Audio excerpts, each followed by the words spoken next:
Let's talk a little bit about what you say regarding the boudoir box, so to speak, right? Yeah. You don't like that. Well, I don't, only because I think that it's really important when you're a photographer that you create your own niche. Like you create your own genre. So by just saying someone is a maternity photographer, I think that's just way too broad. Or someone's a family photographer, that's too broad. So I've spent many years just keep honing in on exactly what it is my style. And I think just by saying I'm a boudoir photographer or a portrait photographer, it wouldn't describe accurately at all what I do.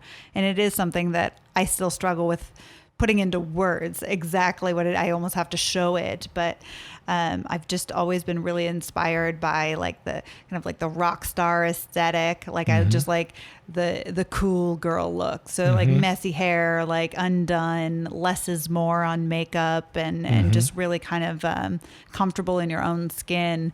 And so my work is very like cool and confident, and not what you would think of if you think of boudoir style photography. So it's an extension of you, though, isn't it? Absolutely is. It's who you are. It is. Yeah, it's very because I don't put a whole lot of effort into my appearance every day, but I always look kind of put together, and my hair is always kind of a mess, and I'm just like I stepped into that. No. I take that as like cool actually and a compliment. confident.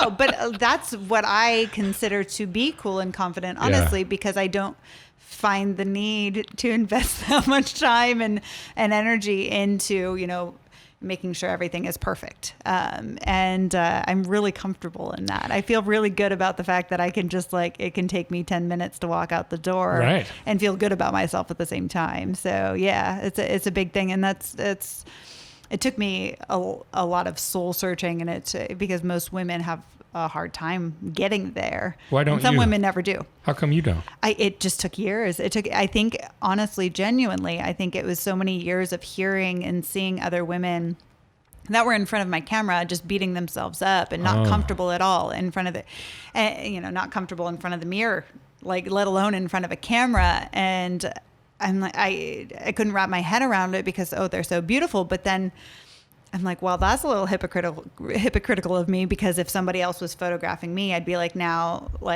what is that angle? Or you'd be really self-conscious. Yeah. And I just thought, well, that's no way to live.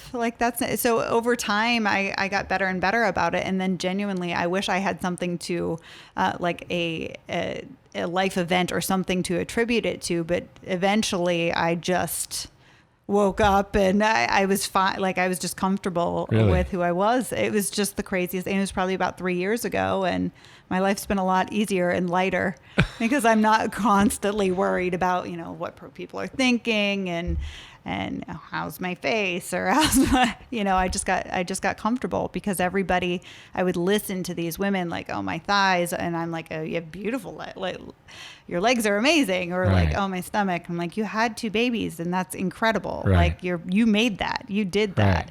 Right. So I guess I finally just started believing everything that I was saying, because it was true. You started believing what you were saying to other people and applying it to yourself. Yeah. So is that a big piece of what you do, or essentially why you do what you do? Absolutely. Is because you're pretty fired up about that. It's all everything that I do is to inspire confidence in women. I just want to see more confident women in this world. Hey guys, thanks for watching this conversation presented by White House Custom Color on YouTube. Be sure to check out our other content and click that subscribe button right there. Right there. It's there somewhere.